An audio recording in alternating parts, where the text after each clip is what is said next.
পিছিয়ে আসুন আপনি পিছিয়ে আসুন।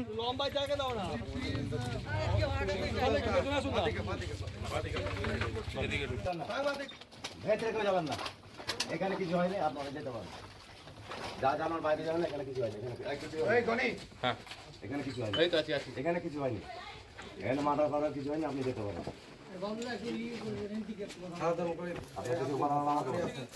এখানে কিছু হয়নি, আপনি যেতে পারেন। আমাদের এমপিকে আমরা এখন পর্যন্ত এত বড় হলাম, হ্যাঁ ওই আপনার লেভেল কামিয়ে খাচ্ছে না, খুব কিছু হবে না। আমরা ভোট দিয়ে ওর খানকে দিলাম, ওকে দিলাম, তোকে যেতে হয় না। এত ওরা যে 8 দিন হয়ে গেল, আজকে আসছে, আর আপনারাই আবার বলছেন এর থেকে বেশি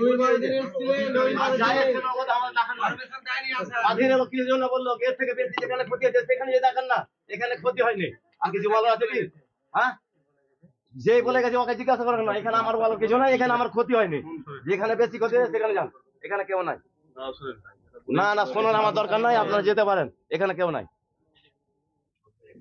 আমাদের যেটা অধীর বাবু বলেছিলেন, ও যে বলেছে আমার কিছু মানে এখানে কেউ নাই, এখানে আমার কোনো ক্ষতি হয়নি। আপনাদের আমার কোনো দরকার নাই, আপনাদের বললাম যে করে আমি বললাম আমার এখানে কোনো ক্ষতি হয়নি, আমার কোনো ক্ষতি হয়নি এখানে। না ভাই দাদা বলে এখন লাভ হবে না, বুঝতে পারছেন? আমার এখানে কোনো ক্ষতি হয়নি, আপনারা আসতে পারেন, আর কোনো কথা বলার নাই। আমার এখানে কোনো ক্ষতি হয়নি, যেখানে হয়েছে এখানে মরেনি কেউ। ওই দেখানোর দিকে আশেপাশে কি আমরা তো আগে আসতে চাইছিলাম, আপনি আগে পথে বলে নাই, আপনাকে অনুরোধ করছে, আমার এখানে কিচ্ছু হয়নি। আর কিছু বলা যায় আপনার যেখানে বলছে ওরাকে বলেন না।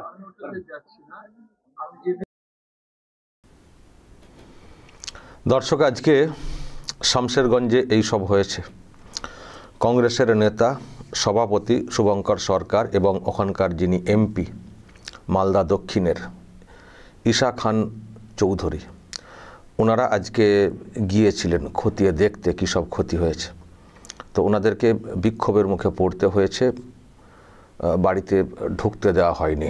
যাদের ক্ষতি হয়েছে, যারা ক্ষতিগ্রস্ত হয়েছেন, স্বজনহারা হয়েছেন, বাড়িতে ঢুকতে দেননি। যান যান যান, কী করতে এসছেন এতদিন কোথায় ছিলেন, যান যান, এখানে কোনো ক্ষতি হয়নি, যান ওখানে যেদিকে হয়েছে সেদিকে যান বলে ওনাদেরকে ঢুকতে দেওয়া হয়নি, বা ওনাদের সঙ্গে কথা বলতে চাননি যারা ক্ষতিগ্রস্ত হয়েছেন।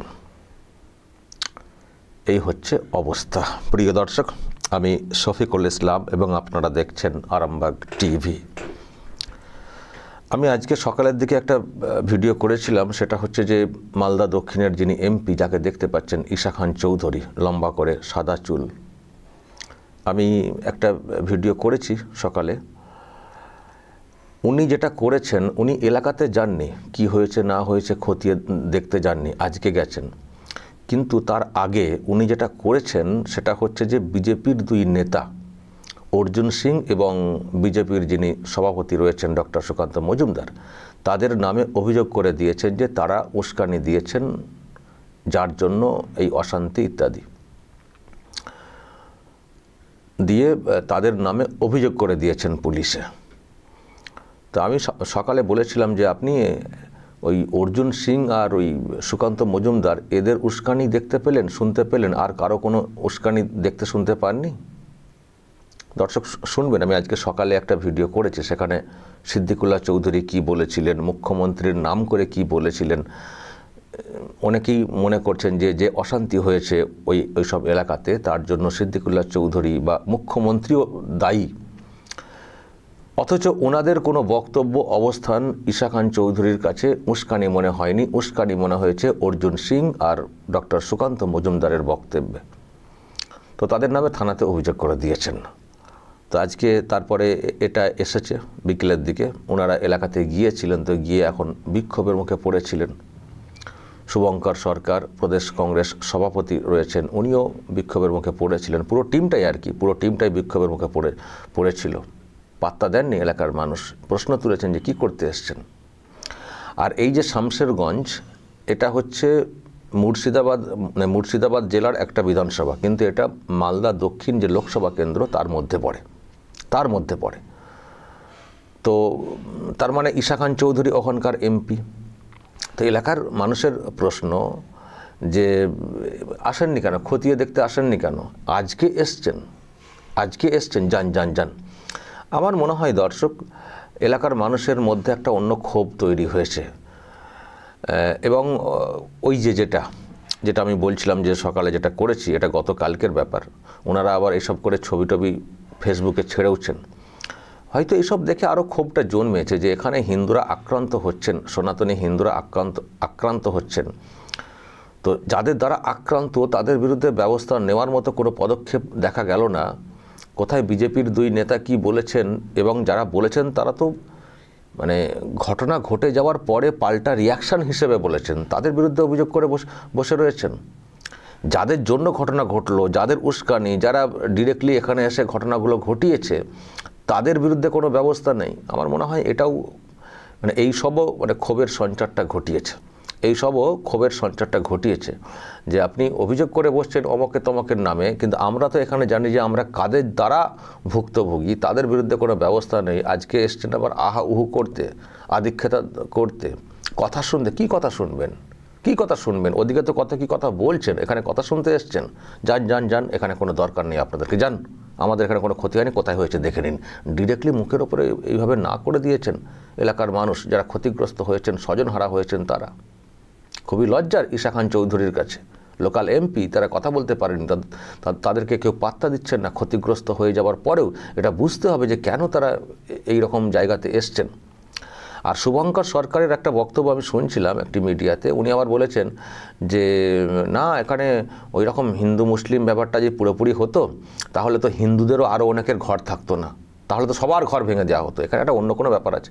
মানে উনি ওখানে গিয়েও সে মানে এক ধরনের বিষয়কে টানছিলেন। আসলে ওনাদের ওখানে কংগ্রেসের বেল তো মানে ভোট টোটা আছে, ফলে এমন কিছু বললে বা করলে আবার মুসলিম ভোট যদি চলে যায় সেটা মাথায় রেখেই হয়তো কথা বলতে হচ্ছে অঙ্ক কষে। সেই জন্যে উনি এটাকে টোটালটাই মানে হিন্দুদের ওপরে মুসলিমদের আক্রমণ হিসেবে দেখতে চাইলেন না। উনিও ওই একটা অংশের কেউ করেছেন অমক তমক, না হলে সব হিন্দুর ঘর তো ভেঙে দেওয়া হতো বলে উনি আবার ওইভাবে ব্যাখ্যা করেছেন। তো যারা ওইভাবে ব্যাখ্যা করছেন, যারা এতদিন পরে গেছেন, যারা আবার অন্যদের বিরুদ্ধে এফআইআর করছেন, কোথাও বিজেপির বা কে কী বলেছেন সেটা নিয়ে, অথচ কোনো অন্যদিকে ব্যবস্থা নেই, এইসব দেখে শুনেই হয়তো এলাকার মানুষের ক্ষোভটা জন্মেছিল যে আপনাদের অবস্থান মোটামুটি বুঝে গেছি, যেটা আর কি হয়তো ওনারা ফিল করেছেন।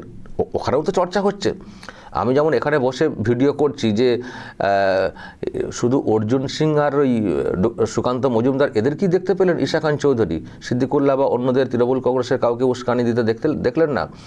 আর একটা তো ওই মারাত্মক একটা ভিডিও সামনে এসেছিল না, হ্যাঁ, মানে জং এলান নাকি একটা বলা হয়েছে, মারাত্মক একটা তাদের বিরুদ্ধে কোনো ব্যবস্থা হলো না, কোনো উস্কানিমূলক আপনার চোখে পড়লো না।